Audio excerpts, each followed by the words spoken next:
Master minds commerce చదవాలనుకునే 10th inter విద్యార్థుల తొలి ఎంపిక. నమస్తే, welcome to YoYo TV. MLC Kalvakuntla Kavitha ఏదైతే లేఖ రాయడం జరిగింది. సో తెలంగాణ రాజకీయాలు కూడా ఈ లేఖ చుట్టూ తిరుగుతూ ఉంది.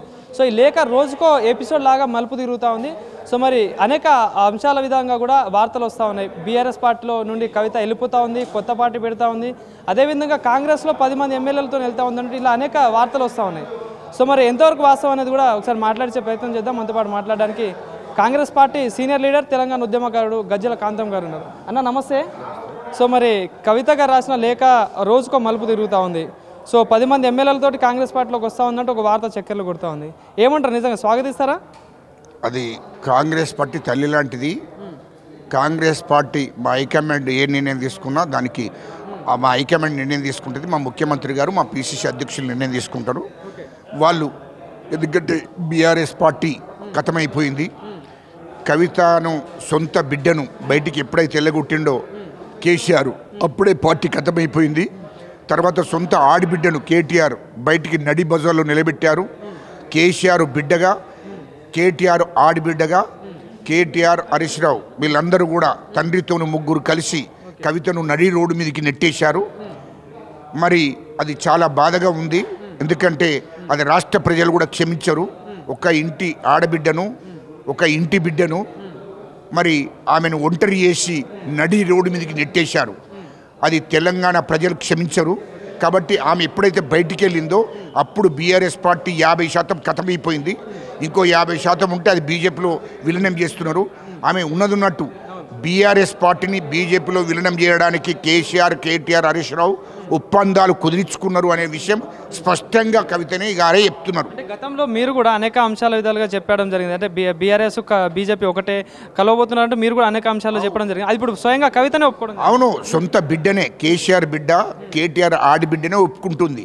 ఇది వాస్తవమే. మేము గతంలో కూడా చెప్పాము, బీజేపీ పార్టీతోని బీఆర్ఎస్కి ఒప్పందం ఉంది. అది నిజమే అని చెప్పింది కవిత గారు. వాస్తవమే, బీజేపీ పార్టీతోని బీఆర్ఎస్ ఒప్పందం ఉంది. ఆ బీజేపీ పార్టీలో కలుపుతుంది. కాబట్టి నాకు వద్దు డాడీ, వద్దు అన్నందుకే ఆమె నడి రోడ్డు మీదకి నెట్టేశారు. ఎందుకంటే ఆమె సొంత బిడ్డని కూడా చూడలేదు, సొంత ఆడిబిడ్డని చూడలేదు, నడి రోడ్డు మీదకి నెట్టేశారు. కాబట్టి చాలా బాధగా ఉంది వ్యక్తిగతంగా. కానీ అట్లా కరెక్ట్ కాదు. ఎందుకంటే ఇప్పుడు బీఆర్ఎస్ పని అయిపోయింది. ఇక 50% బీఆర్ఎస్ వాళ్ళందరూ కూడా కవిత గారితో నచ్చింది. వాస్తవం, కవిత గారు ఉద్యమం చేసింది మాతో పాటు, అది వాస్తవమే. కానీ వీళ్ళు కేసీఆర్, కేటీఆర్, హరీష్ రావు అన్నట్టు తెలంగాణ ఉద్యమకాలను మోసం చేశాడు, తెలంగాణ అమరవీరుల కుటుంబాలను మోసం చేశాడు, తెలంగాణ ప్రజలను మోసం చేశారు. చివరికి వస్తే సొంత బిడ్డను, సొంత ఆడిబిడ్డను కూడా మోసం చేసి నడి రోడ్డు మీదకి నెట్టేశారు. బీఆర్ఎస్ పని అయిపోయింది. ఎందుకంటే బీజేపీలో విలీనం చేస్తారని చెప్పి ఉన్న వాస్తవాలు కవిత గారు చెప్పారు బయట. ఎందుకంటే ఇక బీఆర్ఎస్ పార్టీ లేనట్టే, ఖతమైపోయినట్టే. ఇంకోటి, తెలంగాణ రాష్ట్రం ఆవిర్భావ దినోత్సవం ఎక్కడ చేయాలన్నా కేటీఆర్ అంటోడు అమెరికా పోయిండు, ఎమ్మెల్యేలందరూ తీసుకుపోయి అమెరికా పోయిండు. అమెరికాలో తెలంగాణ ఆవిర్భావ దినం చేస్తారా? ఎట్లా? తెలంగాణ వచ్చినటువంటి తెలంగాణ ఇక్కడ రాష్ట్రం వచ్చింది, ఇక్కడ చేసుకోవాలి బహిరంగ సభలు. కానీ తెలంగాణ ఆవిర్భావ దినోత్సవం ఇక్కడ చేయాలి. కానీ వీడు అమెరికాలో ఎత్తాడట ఈ మొగోడు, కేటీఆర్ అంటాడు. మరి అక్కడ తెలంగాణలో అమెరికాలో ఉన్నోళ్ళు కొట్లాడితే రాలేదు కదా, తెలంగాణ ప్రజలు కొట్లాడితే వచ్చినట్టు తెలంగాణ ఇది. ఈ తెలంగాణ రాష్ట్రం ఆవిర్భావ దినోత్సవం ఇక్కడ చేసుకోవాలి, కానీ అమెరికాలో చేసుకుంటారట.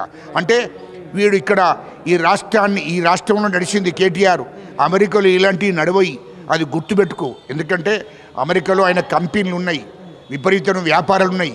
అవిటి చూసుకుంటూ ఇక్కడ బహిరంగ సభ చేసుకున్నానికే కేటీఆర్ అంటాడు వేయండు. బీఆర్ఎస్లో దయ్యాలు ఉన్నారు, కోవట్లు ఉన్నారని కవిత మాట్లాడడం జరిగింది. ఎవరు అనుకుంటున్నారా దయ్యాలు, కోవట్లు దయ్యాలు కూడా ఇంకేముందయా?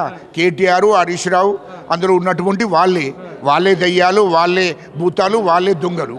ఇంకా వేరేటోళ్ళు ఎవరు? అందుకోసమే తెలంగాణ ప్రజలు ఇక బీఆర్ఎస్ నమ్మే పరిస్థితి లేదు. అంటే కవిత కొత్త పార్టీ పెట్టబోతుంది అంటే అంటూ మాట్లాడుతూ ఉన్నారు. సో నిజంగా కొత్త పార్టీ పెడితే తెలంగాణ రాజకీయాలు ఏమైనా మారబోతున్నాయి అంటారా? తెలంగాణ రాజకీయాలు మారాయా అనేది దాని కాలం నిర్ణయిస్తుంది. కానీ పార్టీ పెట్టుకుంటే సంతోషమే, పార్టీ పెట్టుకుంటుంది.